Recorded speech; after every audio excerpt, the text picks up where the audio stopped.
Welcome, friends, to a journey into the deepest chambers of a saint's heart. Have you ever felt that your life was hanging by a single, fragile thread? Have you ever felt that one wrong move, one shift in the wind, would send everything tumbling into darkness?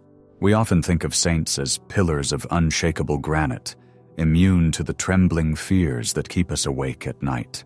But today, we are going to look at a moment in time, September 1918, when Padre Pio, the great mystic of our age, looked at his own life and saw not a pillar, but a thread about to break. Before we walk this path of mystery together, let us take a moment to create a sanctuary right here, in this space.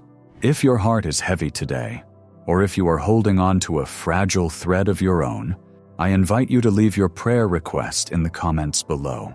If words fail you, simply write Amen or Mercy.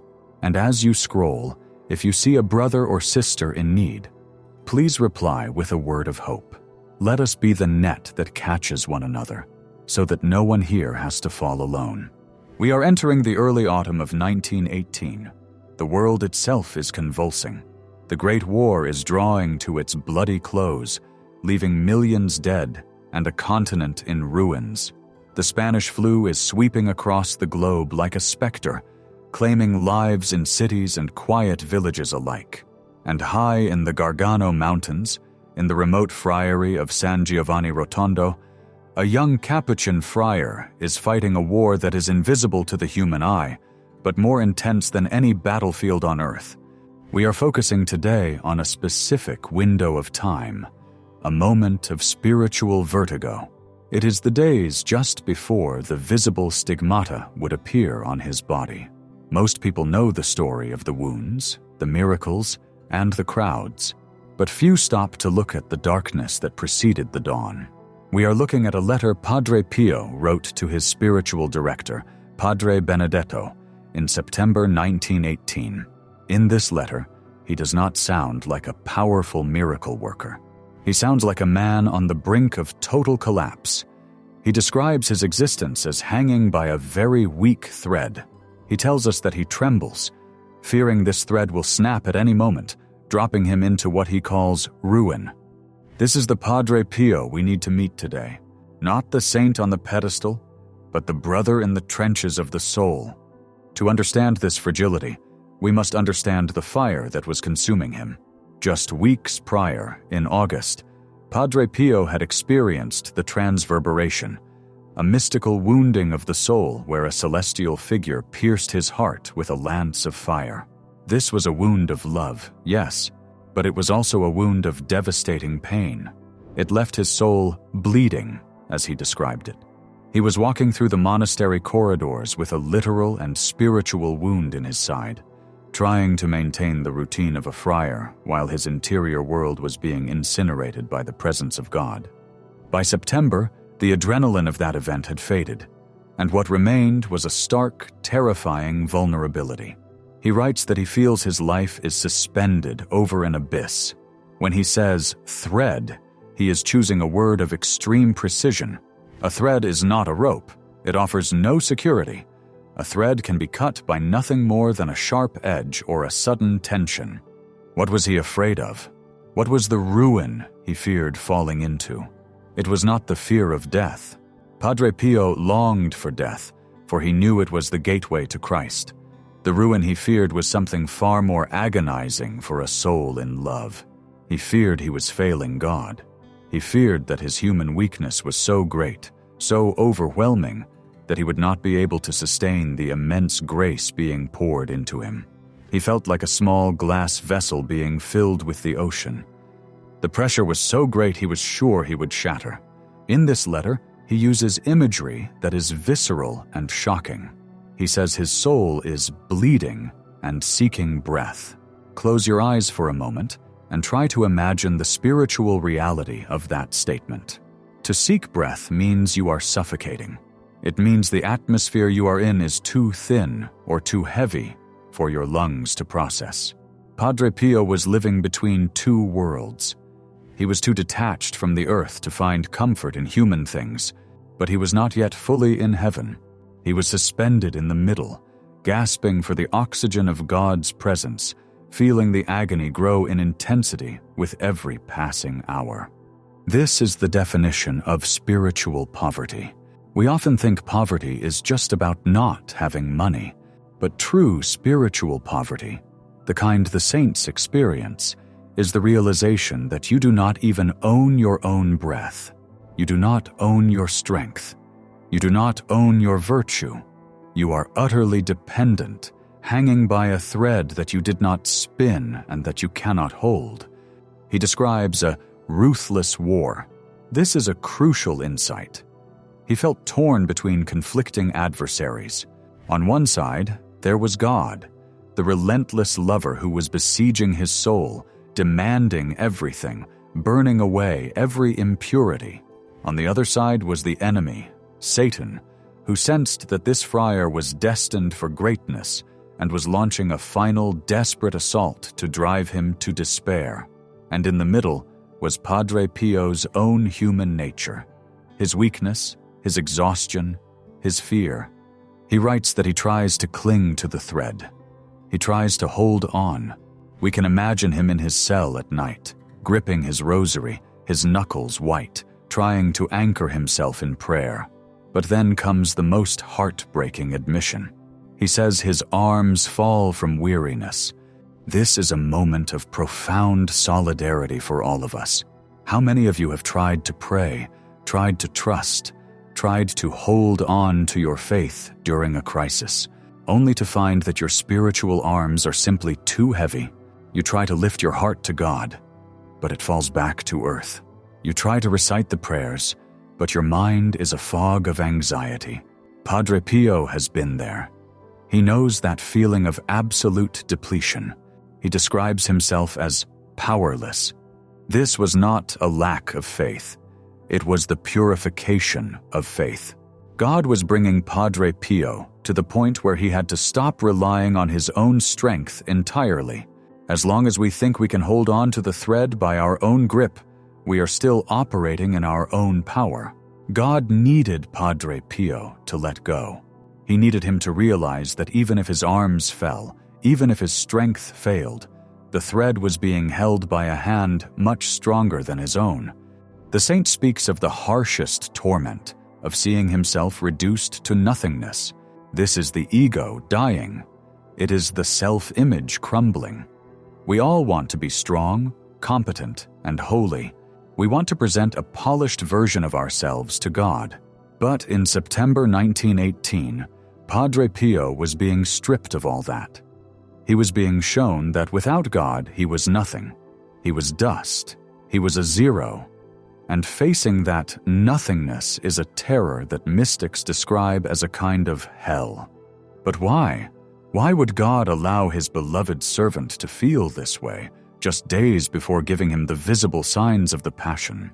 Because the stigmata, the marks of Christ's crucifixion, are not a trophy. They are not a medal of honor for being a good boy. They are a sign of total identification with the victim. Christ on the cross was the ultimate picture of helplessness. His arms were nailed. He could not move. He was stripped. He had no possessions. He was mocked. He had no reputation. He cried out, my God, why have you forsaken me?" For Padre Pio to bear the wounds of Christ, he first had to bear the interior reality of Christ. He had to enter into that feeling of the thread about to break. He had to feel the suffocation of the cross. This weakness he complains of, this trembling fear, was actually the preparation. God was carving out a space in his soul large enough to carry the wounds of the world. Imagine him sitting at his small wooden desk, the oil lamp flickering, the shadows dancing on the bare walls of his cell. He dips his pen in ink to write this letter. His hand shakes. His body is racked with mysterious fevers that doctors cannot explain. Fevers that would sometimes break the thermometer. He is burning up from the inside out. He writes to his spiritual director not to complain, but to seek obedience, to seek a lifeline. He asks, essentially, is this normal? Am I lost? He feels like a victim in a ruthless war. The devil whispers to him, "You are presumptuous. You are deceiving yourself. You are going to fall, and everyone will see your shame." This is the tactic of the enemy. When we are at our weakest, he attacks our identity. He attacks our hope. Padre Pio had to endure this psychological assault while physically depleted. And yet, look at what happens.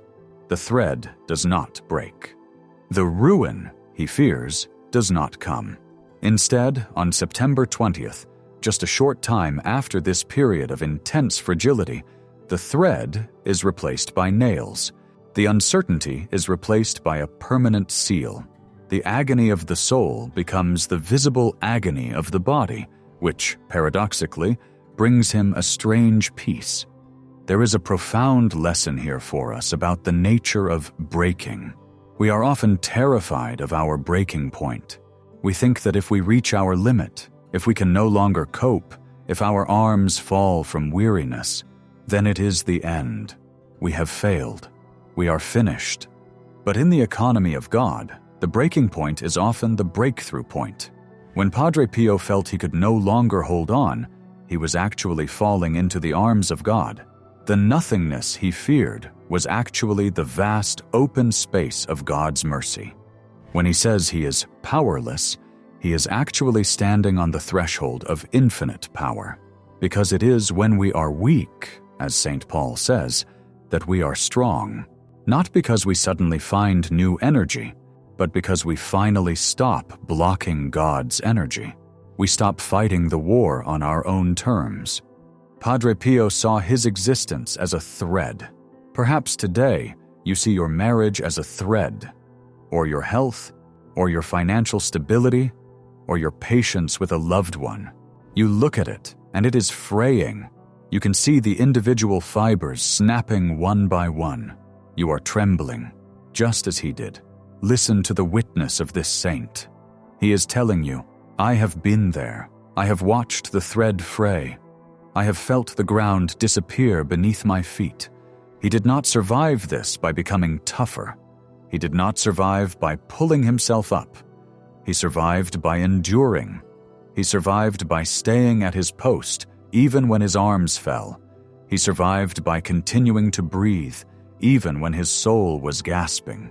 He survived by writing that letter, by being honest about his pain, by staying connected to obedience even when he felt connected to nothing else. It is interesting that he uses the image of bleeding. A bleeding soul is a living soul. A stone does not bleed. A corpse does not bleed. Only something alive, something tender, something capable of love can bleed. His pain was the proof of his life. If you are in pain today, if your soul feels raw and exposed, know that this is a sign of spiritual life, not death. It is a sign that your heart is not made of stone, but of flesh, flesh that God can shape, flesh that God can inhabit. In this letter, Padre Pio also mentions the adversaries. He was acutely aware of the spiritual battle. We often forget this. We look at our anxiety or our depression, and we see only chemical imbalances or life circumstances. And while those are real, there is also a spiritual dimension. When you are feeling that the thread is about to break, you must recognize that there is an enemy who wants you to believe it will break. There is a voice that wants you to panic. Padre Pio's response to this war was not to fight back with shouting or grand gestures. His response was surrender. He admits he is powerless, and in that admission, he disarms the enemy. The devil cannot defeat a soul that has already surrendered to God, because that soul has nothing left to lose. Padre Pio had given everything to God: his will, his comfort, his reputation. So when he felt he was being reduced to nothingness, he was actually becoming invincible. Let us go deeper into this image of the thread. A thread binds things together. It connects. Padre Pio's life was the thread connecting heaven and earth, and the tension he felt was the tension of being pulled by both worlds. He was being pulled by the suffering of humanity, The soldiers dying in the war, the grieving mothers, the sinners needing absolution. And he was being pulled by the holiness of God. The tension on that thread was immense. If you feel tension in your life, consider this. Maybe you are serving as a thread. Maybe your suffering, your patience, your endurance is holding something together that you cannot see. Maybe your prayer is the thread that is keeping a family member from falling. Maybe your sacrifice is the thread that is connecting a lost soul to grace. The thread is weak, yes, but the weaver is wise. He knows exactly how much tension the thread can take. He knows the breaking point better than we do. Padre Pio felt he was going to break in September 1918. He was wrong. His feelings lied to him.